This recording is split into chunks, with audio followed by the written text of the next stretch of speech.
There's the coyote singing me a song.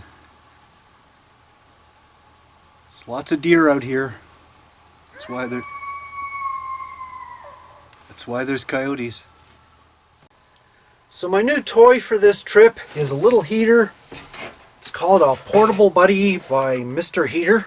Just a small little unit.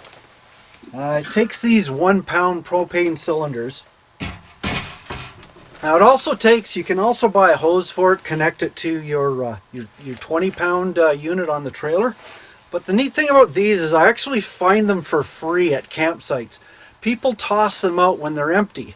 And you buy a little adapter, this guy here, and you can hook it up to your 20 pound tank, fill them up, and I think it costs something like 30 cents each to fill one up, you know, versus $6 or $7 to buy the actual canister full up. So what I'm going to do tonight is I'm going to hook this up. Don't need it now, it's not super cold, but before I go to bed I'm going to turn it on low setting. I believe I'll get about 5 or 6 hours worth of heat on low setting out of one of those canisters.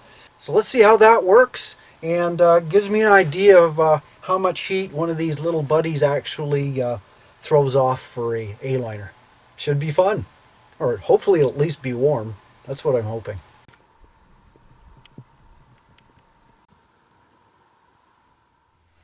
So let's try out the new heater. Since my windows are sealed up for the season, I need to open the vent in my door for airflow.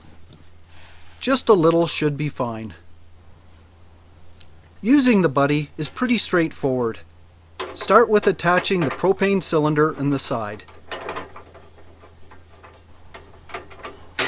Next, put the knob on pilot setting and press to ignite the pilot. After holding down for 30 seconds, let go of the knob and move it to the desired heat setting. The burner tile should catch in a second and get up to maximum heat very quickly. I'm going to use it on low for the time being. So it is cold. You hear the coyotes in the background there. Outside it's about minus 16, which is about 2 degrees Fahrenheit. Inside here, it was really warm when I was using the little buddy, but when I had to go outdoors and open the door, all my heat went out. So I'm going to put the heat on again, but it is cold. As you can see with my my chili, it's steaming. I tried a heat and serve meal just so I wasn't using the stove too much.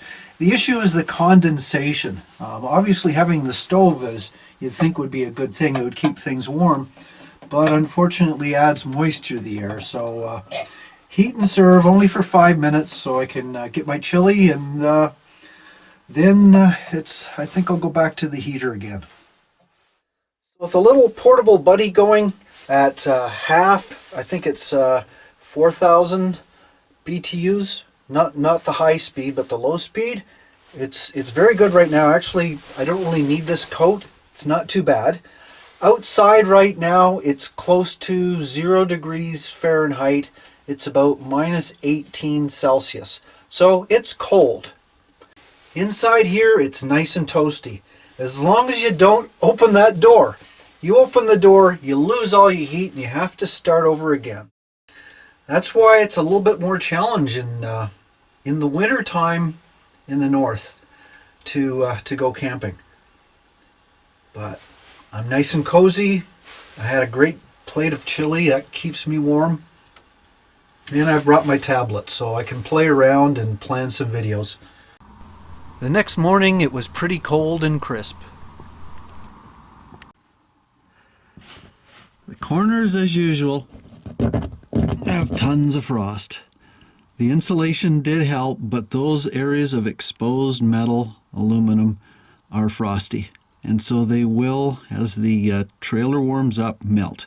So you might have to have a rag handy, just as that's not all going to go through the drip channel. Whew. So how did I do last night?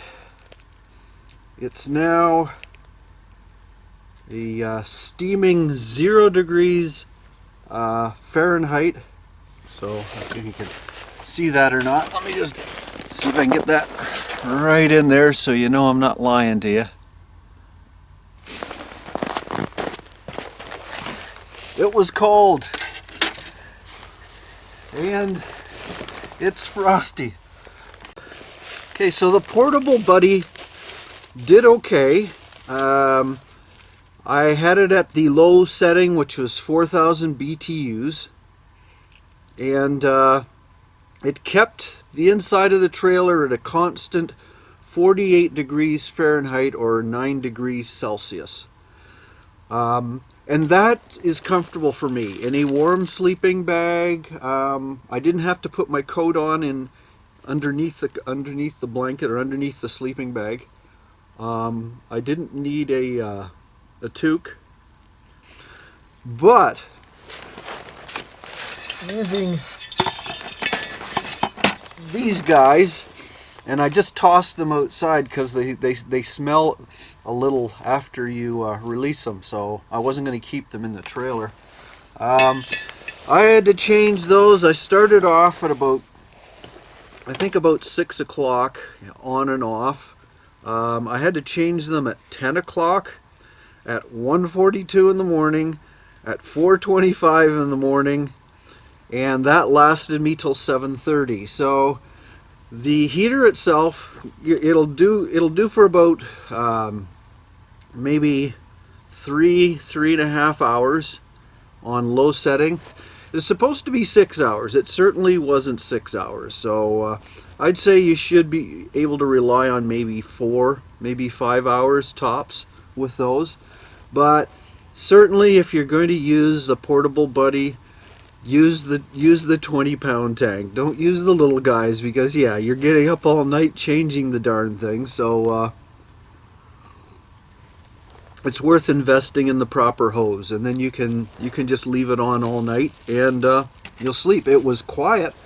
The only time I ever heard it was when it's getting low, it flutters, and you can see the light, it flutters as well. So the little heater was a great experiment, but in the one night I used up all my canisters of propane. So guess what? I'm gonna go to a hookup and spend the next night. I can use the furnace if I wanted to. However, I think I'm gonna lose a lot of my battery storage if I use the furnace. So being that I'm in a park in the first place, I'm just gonna move down to a spot with a nice hookup. Use that. Great experiment. So based on my experience, here's what I think the pros and cons are. First of all, the price is very reasonable. It's very compact and will store under a bed. It's easy to use and it heats up really efficiently. It's also quiet and easy to get the propane fuel. There's also a safety shutoff so you can't run out of oxygen, and no electricity is required.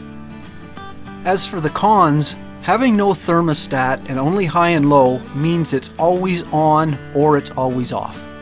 It produces a lot of water vapor, and there are minor fumes when you change the tanks. Those 1-pound cylinders are totally not practical for overnight use, so you'd have to get the additional adapter for a 20-pound tank.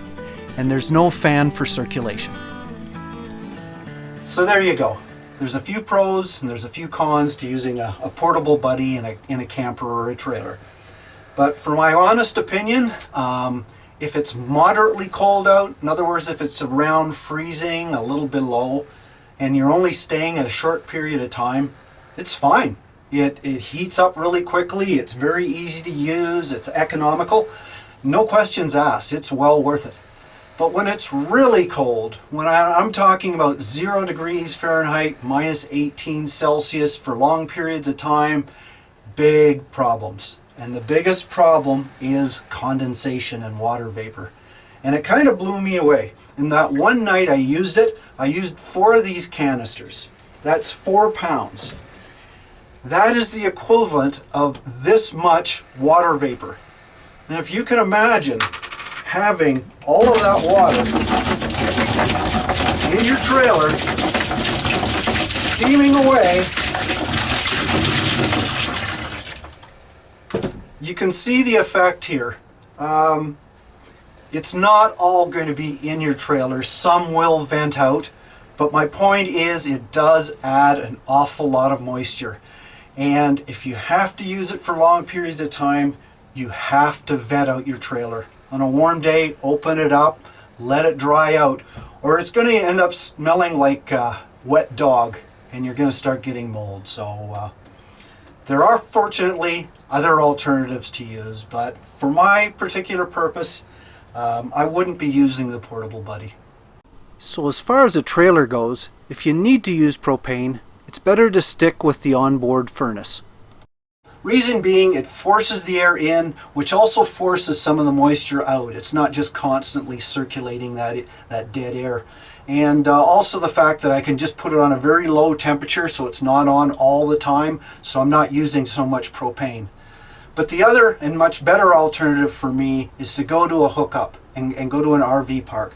That way I can use my ceramic heater, which produces no water vapor at all. As a matter of fact, it'll help dry out your trailer if you had to use propane or take a shower and stuff like that. So dry heat is really the way to go. Now, if you still want a boondock, however, or just go off grid, that's when you probably want to think about a generator. And I know I haven't been overly kind about generators in the past, but they are improving. They're making them smaller, quieter, more efficient. And fortunately, there's still people out there with great ideas. Larry Hastings from Kansas sent me these pictures of his rig in the back of his A-liner. He's got a little Honda generator and had a platform welded to the bumper to hold it. Apparently it's quiet and great on gas. Now there's also one more alternative. I just can't think of what it is right now, but I'm sure it's going to come to me. That might be another video in the future. Anyway, I hope you enjoyed this. I hope, please give me your comments. Like to see what you think about using these portable heaters, and happy camping.